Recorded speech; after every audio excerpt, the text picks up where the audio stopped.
All right, welcome back to the channel. It's your boy Fanon, and in this video, we are going to be between the 140 and 147 pound division, and it is the end of the year, and there are a lot of people pushing and making claims about who did what this year, and one of the big issues or questions are whose team, Terence Crawford or Devin Haney's team, should win two things: Fighter of the Year and Trainer of the Year.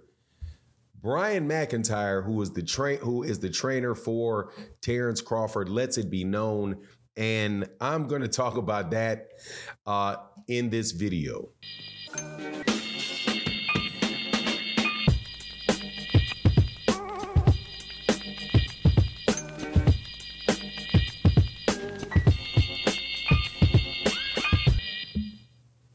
All right, welcome back to the channel. It's your boy Fanon, and in this video, we're going to be in between the 140 and 147 pound division, where it's the end of the year, and Brian McIntyre, who's the trainer of Terence Crawford, and Terence Crawford himself have been very vocal over the last few days,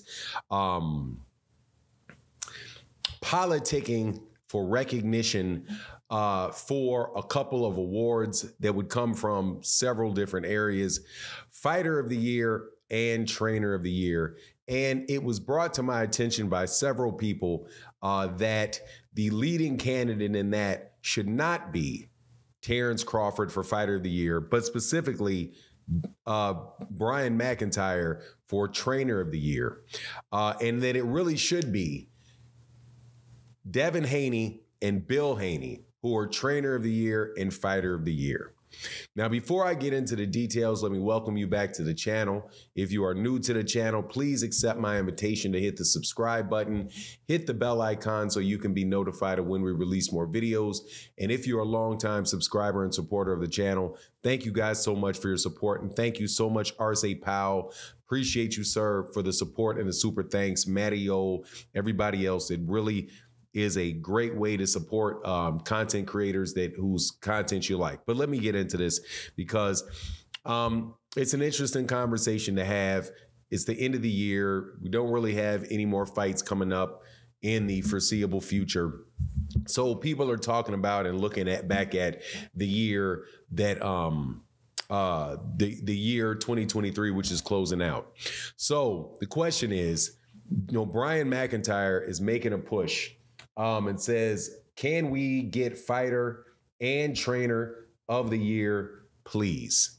This is in a tweet that he put out today. Can we get Fighter and Trainer of the Year, please?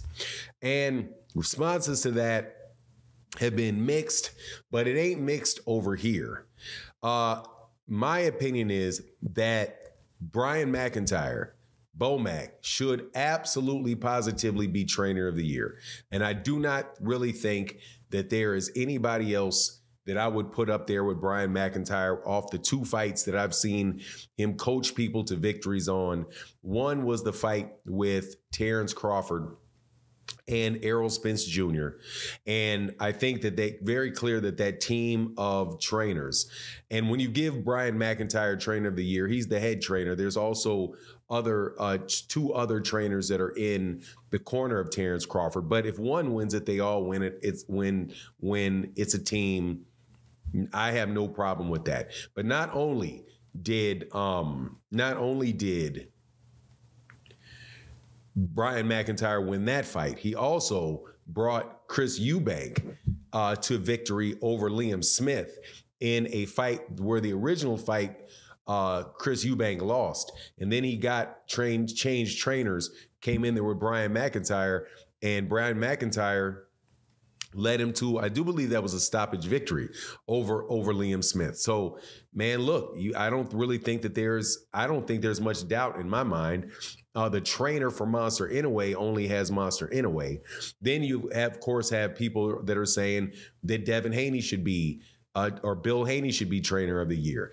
You have one fighter, and I'm telling you, one of the reasons I don't have Devin Haney as Fighter of the Year, even though he was in one of the best fights of the year, was the Vasily Lomachenko fight, because it's hard for me to give you Fighter of the Year when I think that there's a really good chance that you lost a fight. And many people think that Vasily Lomachenko got robbed. Personally, I think the fight could have went either way. But just because the fight went either way, that's it for me. And I do not put, and Lomachenko had already lost and didn't look good the fight he had before that against Jermaine Ortiz after having been out a while. Not saying, again, that that is any type of slight on Devin Haney. I think that that is, that he had a very, very good year defending his undisputed title and moving up to 140 pounds and beating Regis Prograis in very impressive fashion. The question is not whether or not people like Gervonta Davis, who also had a very good year, and Calvin Ford, who had a very good year, with Gervonta Davis and his wins over Ryan Garcia and Hector Garcia.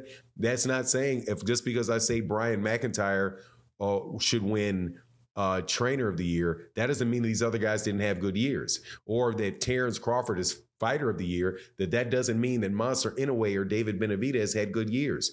I think a lot of times we as fans always are, it's my way or the highway.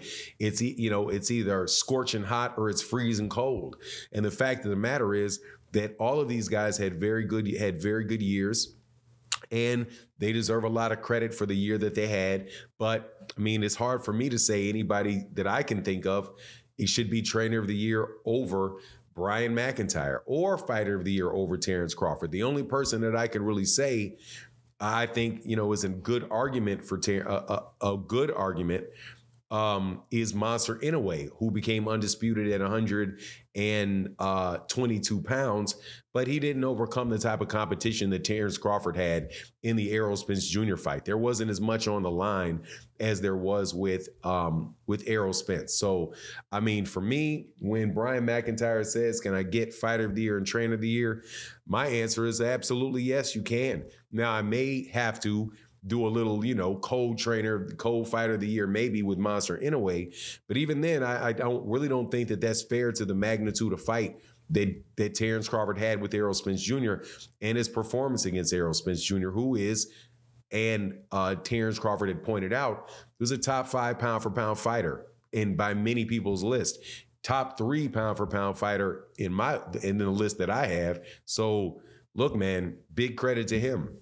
Now, there's some other honorable mentions for me, like Calvin Ford and Coach Kenny for Gervonta Davis, who, again, had a masterful game plan for Ryan Garcia and a masterful game plan that they put together for Hector Garcia. And I think that because those two fights were in the first half of the year, January and April, that I think a lot of that kind of skips over people's minds. And to add to the fact that there's just so many just general people that want to brush off any opponent that Gervonta Davis fights after he fights him as having not been good enough. But anyway, that's my take on the matter. Please let me know what you think in the comment section. And with that, I'm out. Peace.